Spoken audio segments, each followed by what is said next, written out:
नमस्कार, योग गुरु धीरज चैनल में आप सभी का स्वागत है। गंगा के तट के किनारे हूँ और नौका विहार करते हुए इस प्राकृतिक छटा में जहाँ पंच महाभूत का समावेश है, आपके साथ एक योग चिकित्सा का वीडियो शेयर कर रहा हूँ। और जो सबसे बड़ी परेशानी आज आधुनिक समय में बन के आई है सामने, वो हाई बीपी यानी हाइपर टेंशन। और ये एक एक व्यक्ति के अंदर आज समावेश कर गया है। और WHO कहता है कि एक एज ए साइलेंट किलर, ये बिना जाने अनजाने हमारे छाती को भेद रहा है, हमारे हार्ट को नुकसान कर रहा है, किडनी पे बुरा असर हो रहा है। इसलिए इससे पहले कि हाई बीपी हो, इन तमाम 3 जरूरी प्राणायाम को आप अभ्यास में ले आएँ।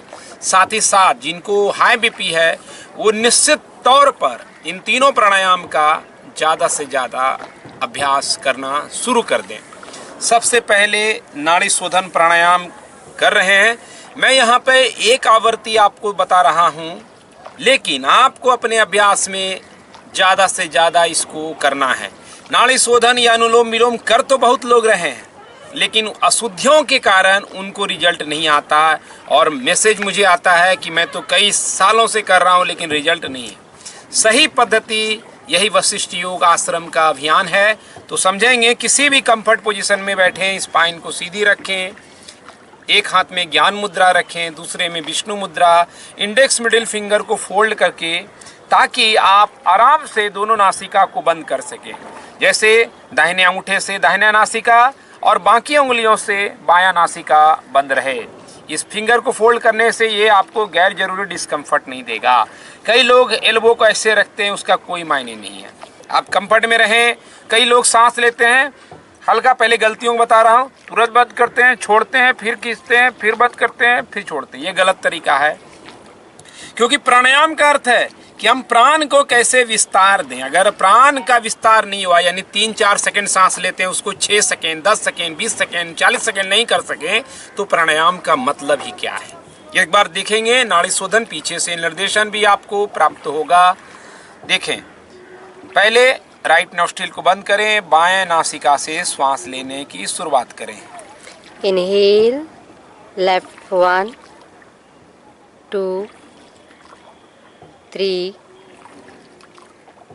4, होल्ड, एक्सेल, राइट 1 दाहिने से छोड़ना है, फिर 2 3 4 5 6, inhale, right 1 2 3 4, होल्ड, बाएं से छोड़ें, 1 2 3 4 5 6। तो ये एक चक्र हुआ अनुलोम विलोम या नाड़ी शोधन जो कहें। बाएं से शुरुआत किए, 4 काउंटिंग लिया, 6 काउंटिंग छोड़ा। आप चाहें तो 8 छोड़ सकते हैं, 4 की जगह 8 ले सकते हैं। ये आपकी स्वतंत्र कैपेसिटी पर निर्भर करता है। यानी हमको श्वास ज़्यादा लेना है और उससे कहीं दुगना छोड़ना है। यहाँ पे कुंभक नहीं बताया, कुंभक अभी शुरुआत में ना करें। जिनको हाई बीपी है वो सहजता से पहले नासिका में श्वास को लें और छोड़ें। ये लगातार जो आप देखते रहेंगे, माइंडफुल होके करना, यानी श्वास के आने जाने को हमें देखते रहना है। श्वासों का साक्षी बनना ही प्राणायाम है। अगर आप प्राणायाम करते हुए श्वासों पे ध्यान न रख करके इधर उधर ध्यान जाए, विचारों में खो जाए, तो आप समझ लीजिए वो प्राणायाम है ही नहीं। और जो प्राणायाम है नहीं, वो रिजल्ट कैसे देगा। इसलिए सांसों की पहरेदारी, सांसों का हमें साक्षी होना, ये एक महत्वपूर्ण है। इसको आप 5 से 10 मिनट से ज़्यादा समय कर सकते हैं, काफ़ी इफेक्टिव है। दोनों ब्रेन की प्रणालियों को भी ये कंट्रोल करता है। हाइपरटेंशन के साथ साथ आपको कई तरह के मानसिक बीमारियों में ये राहत देगा। आप इसको ज़्यादा करें। हमारे कई वीडियो हैं जिसमें निर्देशन में 10 मिनट चाहें तो कर सकते हैं, 30 मिनट का है, 1 घंटे का प्राणायाम का सीक्वेंस है ऑनलाइन प्लेलिस्ट में, उसको आप देख सकते हैं। अब दूसरा प्राणायाम है भ्रामरी। ये खास तौर पे ब्रेन के फंक्शन को रिलैक्स करके पूरे शरीर में एक रिलैक्सेशन कंफर्ट लाता है। जैसे आप कंफर्ट आएंगे तो रक्त का जो चाप है, जिसको उच्च रक्तचाप कहते हैं, वो बढ़ेगा ही नहीं, एक नॉर्मल है, एक हार्मोनी प्रदान होगा। आप सिंपल तरीका क्या है, किसी भी कंफर्ट पोजीशन में आप कहीं भी कुर्सी पे बैठ करके भी कर सकते हैं। आप इंडेक्स फिंगर से कान को बंद कर लीजिए। इतना सारा नियम कायदा करने की आवश्यकता नहीं है, सहज रहिए, नियमों में न फंसे, सांसों में उतर जाएं, ये इंपॉर्टेंट है। इंडेक्स फिंगर को पना, स्पाइन सीधा किया, धीरे धीरे सांस पे ले लेंगे, पूरा भरें। देखिए कई लोग क्या सांस लेंगे तुरंत छोड़ देंगे, भ्रामरी करेंगे, फिर तुरंत सांस ले लेंगे, तुरंत छोड़ देंगे, नहीं। देर तक श्वास छोड़ते हुए साउंड निकालना है माँ का, और फिर देर तक ऑक्सीजन से लबरेज एरिया है पूरे गंगा का पावन पवित्र एरिया, यहाँ पे ऑक्सीजन भर लें, या जहाँ भी आप रहते हैं ऑक्सीजनेटेड एरिया में प्राणायाम करना है। देखेंगे, सांस लें धीरे से,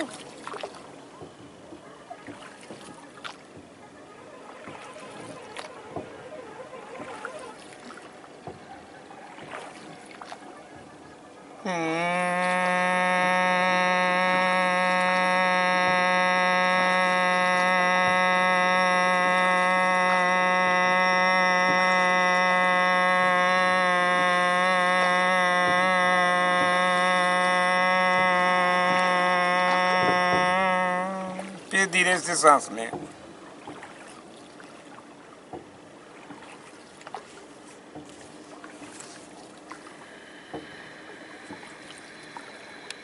भरते जाइए। यहीं पे सबसे बड़ी चूक भ्रामरी में होती है कि हम श्वास लेते नहीं है, दूसरा भ्रामरी करने के लिए प्रेरित रहते हैं। वो नहीं, ऑक्सीजन को भरिए, यही तो प्राणायाम है। और जितने देर तक हम ऑक्सीजन छोड़ते जाएंगे, कार्बन डाइऑक्साइड छोड़ रहे हैं, तो पहली स्थिति क्या होगी, शरीर की गंदगी बाहर हो गई। देर तक श्वास छोड़ने से हमारी चंद्र नाड़ी एक्टिवेट होगी, और चंद्र के एक्टिवेट होने के साथ ही, जैसे शिव के सिर पे आप चंद्र देखते हैं, परम रिलैक्सेशन आता है, तब आपका पूरा सिस्टम एक हार्मोनी में काम करता है। तब आपके अंदर शांति, जैसे ये जल, गंगा के जल की एक शांति है, उसी तरह की ये शांति आपको प्रदान होगी। एक आनंद है, गंगा तट का एक अलग आनंद है। वो मुझे दुख है कि आप हमारे अन्य साधकों के साथ यहाँ पे मौजूद नहीं हैं, लेकिन ठीक है, गंगा के तट पे या नदी के किसी कावेरी, कृष्णा, जहाँ भी जल तत्व आपको परम आनंदित करता है। यहाँ वायु तत्व है, अग्नि तत्व है, जल तत्व है, सब। और पृथ्वी तत्व देख ही रहे हैं, बीच बीच में आजकल पानी का कटाव हो रहा है, तो छाड़न जिसको हम लोग कहते हैं, टापू निकल आना बीच बीच में, वो भी है। तीसरा जो प्राणायाम है, उसके लिए ये जगह थोड़ा सा है, लेकिन हम वशिष्ठ प्राणायाम के लिए आपको एक प्रक्रिया दिखा रहे हैं, उसको समझेंगे। मैं एक व्यवस्था कर रहा हूँ, देखिए मैट, कहीं भी जाइए मैट लेके जाइए। अब नाव में बैठने का भी काम आ रहा है, और योग अभ्यास का भी अपना आनंद है, करते जाएं। नौका विहार भी चल रहा है, तो सारा, इससे ज़्यादा परम जीवन का क्या हो पाएगा। तो आप इसको लगा दिए। पतित पावनी गंगा के तट पर अपने जीवन को भी परम पावन कर लेना है। अब यहाँ पे लेट गए, देखिए तकिया का काम कर रहा है, अभी ऐसा ही मान लीजिए।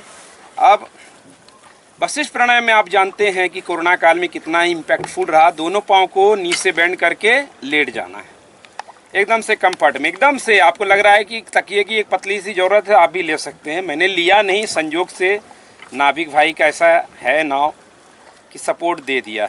अब यहाँ पे श्वास छोड़ दीजिए पूरी तरह से। अब श्वास लेते हुए पेट को हम धीरे धीरे फुलाएंगे।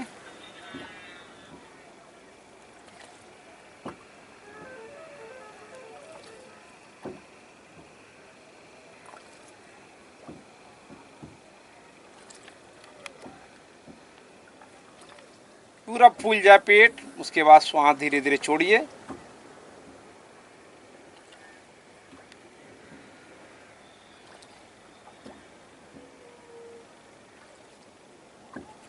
पूरी तरह खाली होने के बाद एक गड्ढा जैसा फील होगा, और फिर वशिष्ठ प्राणायाम में श्वास लें। आप चाहें इसको लंबा करने के लिए तो पेट से भरते हुए छाती तक ले जाएं, देखें।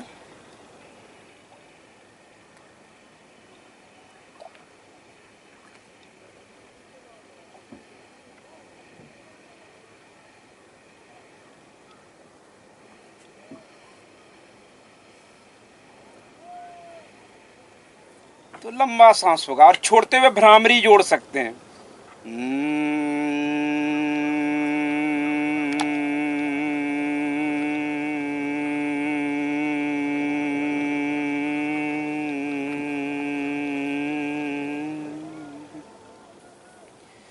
तरह से यहाँ पे मैंने 1-2 बार करके दिखाया, लेकिन आपको 1-2 बार नहीं करना है। आपको क्या करना है, कुछ समय देना है, ठीक है, उस समय को दीजिए और उसके बाद ज़्यादा से ज़्यादा वक्त आप कीजिए। जैसे शास्त्र कहता है महर्षि पतंजलि बोलना पड़ता है आजकल, तो क्योंकि सही सिस्टम वही बता रहे हैं। तो महर्षि पतंजलि योग वशिष्ठ आप किताब पढ़ें, उसमें कहा गया है कि चले वाते चलम चित्तम, कि श्वास अगर तेज होगी तो आपका चित्त यानी मन भागेगा तो बीमारियां आएगी।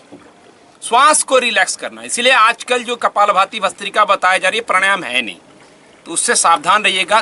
खास तौर पे हाई बीपी वालों को तेज गति से श्वास लेना नुकसानदायक हो सकता है। सूर्य नाड़ी इतना बढ़ जाएगा कि आप मुसीबत में फंस सकते हैं।